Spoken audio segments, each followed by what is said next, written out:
বিশ্বের প্রতিরক্ষার ইতিহাসে আরও একটি মাইল ফলকে স্পর্শ করল ভারত। প্রথমবারের মতো হাইপারসনিক ক্ষেপণাস্ত্র সফল উৎক্ষেপণ করেছে দেশটি। শনিবার ওডিশার আবুল কালাম দ্বীপ থেকে উৎক্ষেপণ করা হয় অত্যাধুনিক এই ক্ষেপণাস্ত্র।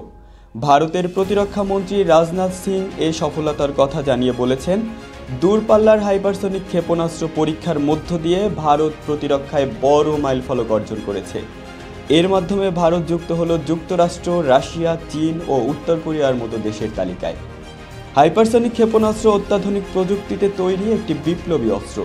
এটি বায়ুমণ্ডলের নিচ দিয়ে উড়ে রাডার ফাঁকি দিতে পারে এবং প্রচলিত ব্যালিস্টিক ক্ষেপণাস্ত্রের তুলনায় অনেক বেশি গতি ও কৌশলগত ক্ষমতা রাখে। এই ক্ষেপণাস্ত্র মাঝপথে লক্ষ্য পরিবর্তন করতে সক্ষম।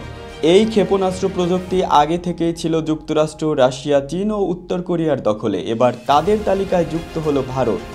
ভারতের প্রতিরক্ষা গবেষণা ও উন্নয়ন সংস্থা দীর্ঘদিন ধরে এই প্রযুক্তির উন্নয়নে কাজ করে আসছে। অন্যদিকে কিছুদিন আগে এক প্রদর্শনীতে নিজেদের অত্যাধুনিক অস্ত্রগুলো সামনে এনেছিল চীন। গোপনে হামলা চালাতে সক্ষম J-35 যুদ্ধ বিমান ও হামলার কাজে ব্যবহৃত বিভিন্ন ধরনের ড্রোন সেখানে প্রদর্শন করা হয়।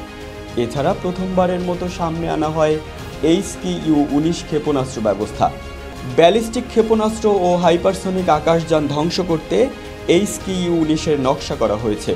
প্রতিরক্ষায় কৌশলগত সম্পর্ক জোরদার করেছে ভারত।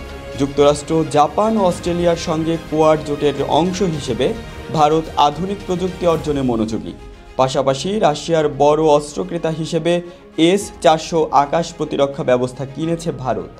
ভারতের এই সফলতা শুধু প্রতিরক্ষায় নয়, প্রযুক্তি ও বৈশ্বিক সামরিক প্রতিযোগিতায় তাদের অবস্থান আরও শক্তিশালী করবে।